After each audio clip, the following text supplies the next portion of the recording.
Well, sus, that's the end of the book, and I'm going to miss you a lot on this trip. What do you want me to bring you back for a gift?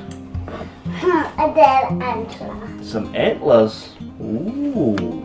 Please don't get us like an actual toy. Please get us something from the mountain, like different type of leaf or another different type of rock.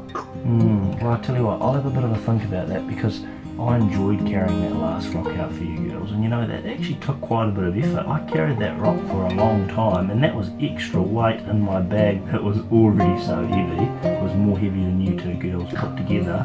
Just had my good night to the two girls, which is great, wishing me good luck. Yes, gonna be a late night flight. So I'm just doing a final check on my Garmin InReach GPS, which the old man said that he was sending a message with the weather update, which is going to be pretty critical for us knowing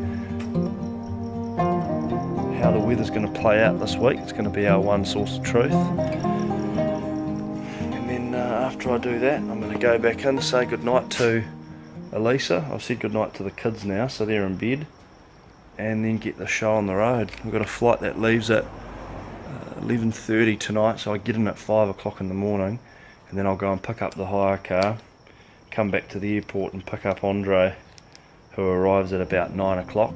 So yeah, how am I feeling right now? I'm feeling anxious and excited, mixed together. I just know that once we put feet on the ground up there, it'll just be game time. But at the moment I kind of feel like, you know, the whistle hasn't blown yet, and I haven't put in that first tackle for the match. So the nerves are quite unsettling. Alright, we just got this message, so this is quite critical. Along the left hand margin we have got the date, so it's the 8th of August. It's saying that we've got 22.2 mils of rain, that's forecast for tomorrow. As I gather the last of my gear, my taxi arrives. And as I walk away from my loved ones for the next week, it is a strange mix of emotions. I know that backpack hunting is a selfish endeavour, excluding my young family's involvement, but I simply yearn for being in the high country, and I am grateful for every moment of it. Alrighty ho, we've just picked up the Land Cruiser. This one's a Troopy this time, so not a tray, just a station wagon we can chuck all of our stuff in. And it's just gone on 6 o'clock here in Melbourne, and I'm about to go and pick up Andre from the airport at 9, so I'm going to race around and get some gas canisters from somewhere and some food. Oh, it's bloody cold, tell you what, bit of a change from Perth. Just heading back to pick up Andre, who's arriving on a Virgin flight at about 8:40. Got some food from the supermarket, so we've got all the stuff that we need, and now it's time to hit the road and get up into the hills. Dre, you son of a bitch, man. How's your flight? Good? It's good. It is always great catching up with old-time schoolmate and hunting partner Andre Alipate. We exchange stories of events that have occurred over the past year since our last annual sojourn into the Victorian Alpine National Park, a trip that will be difficult to rival for many years to come. But as we embark on another adventure, we reminisce on all our Sambar encounters and associated learnings. He's having a bit of a nap. He's had a long day. He's been up for 24 hours. In fact, I've been up for 24 hours. And now we're at the pointy end of the trip, whereby we're about to park the vehicle. We're just driving up through the snow, so we've finally hit the snow line. Park up, climb up and over this hill, and then we're going to drop straight down.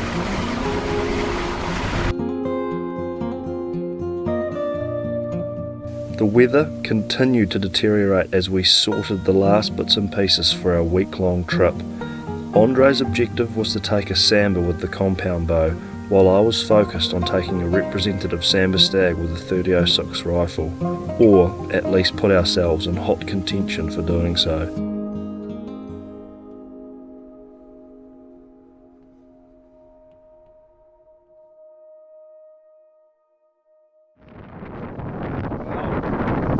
3:30 and we've got quite a big drop down this big ridge, so we're running a bit late.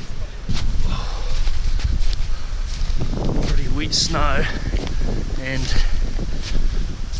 pretty cold, windy, miserable conditions up here. And unfortunately I think we're going to get caught out before we get down into the river valley before it gets dark. Already we've just dropped down slightly off the ridge and the wind has kind of died.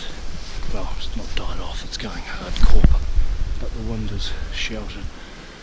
So we've got another few hundred metres before we get to the sort of leading spur that we can drop down, but we're not going to make the progress that we had hoped tonight, so I think we'll end up having to camp up high because I don't want to start descending, have it go dark and then we can't find a flat campsite. Man, this snow and windfall is pretty slow going. You can see some sun poking through over there now, so you know we're doing the right thing. We want to be hunting first, but a good sunlight that comes through tomorrow, which means putting ourselves as close as we can to the country we want to hunt, but we're not going to make the distance that we had hoped for, that's for sure.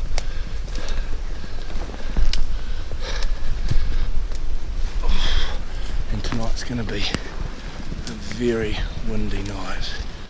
Initial weather conditions were as we had expected, cold, wet, windy and miserable. But we were hopeful for a few fine spells where the deer would hopefully materialise onto warm faces to thaw out.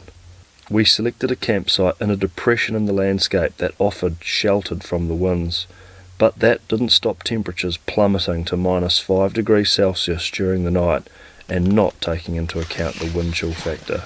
So what I've done is I've put on my warm fleece layer on the outside of my wet polypro layer, and I'll jump into my sleeping bag and overnight that'll gradually dry, and I've put my puffer jacket on the outside of a fleece layer which is on the outside of a camo layer which is on the outside of a polypro layer. So I don't think I'm going to be cold tonight, but I don't want to take any chances. No, you don't want to take any chances. Andre's just outside doing the setting up on the fly to put all of our gear that you can see around the base of my feet.